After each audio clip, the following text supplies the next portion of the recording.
तो लोकसभा चुनाव 2024 के लिए सियासी दंगल शुरू हो चुका है। इस बीच बीजेपी ने पीलीभीत लोकसभा सीट से वरुण गांधी का टिकट काट दिया है और अब कांग्रेस की ओर से उन्हें पार्टी में शामिल होने का न्योता मिला है। पश्चिम बंगाल के मुर्शिदाबाद जिले की बहरामपुर से सांसद और निवर्तमान लोकसभा में कांग्रेस के नेता रहे अधीर रंजन चौधरी ने वरुण गांधी को कांग्रेस में शामिल होने का न्योता दिया है।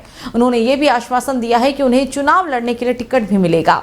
अधीर रंजन चौधरी ने कहा कि बीजेपी ने वरुण गांधी का टिकट इसलिए काटा क्योंकि उनका गांधी परिवार से संबंध है। वरुण बड़े नेता हैं, उनका टिकट बिल्कुल नहीं कटेगा। वरुण गांधी को कांग्रेस में आना है तो आइए, उनके लिए ये खुशी की बात है।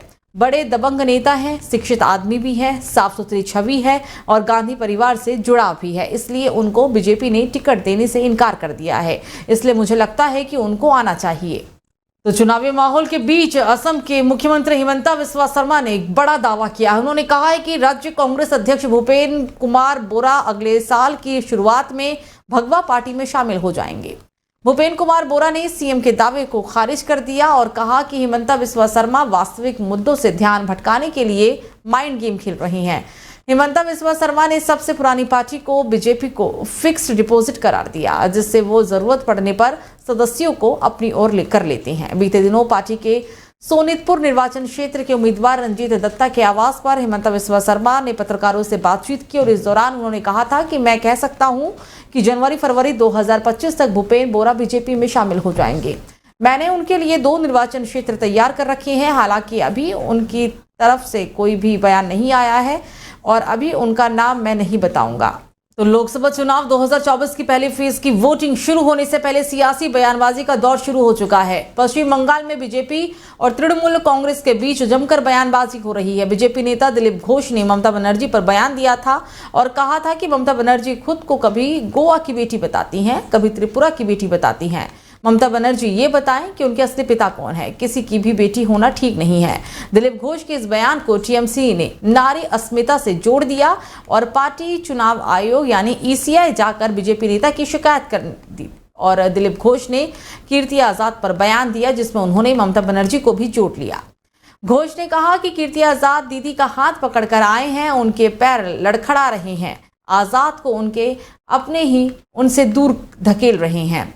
उन्हें इस बात का एहसास भी नहीं होगा कि बंगाल की जनता कब उन्हें खदेड़ देगी।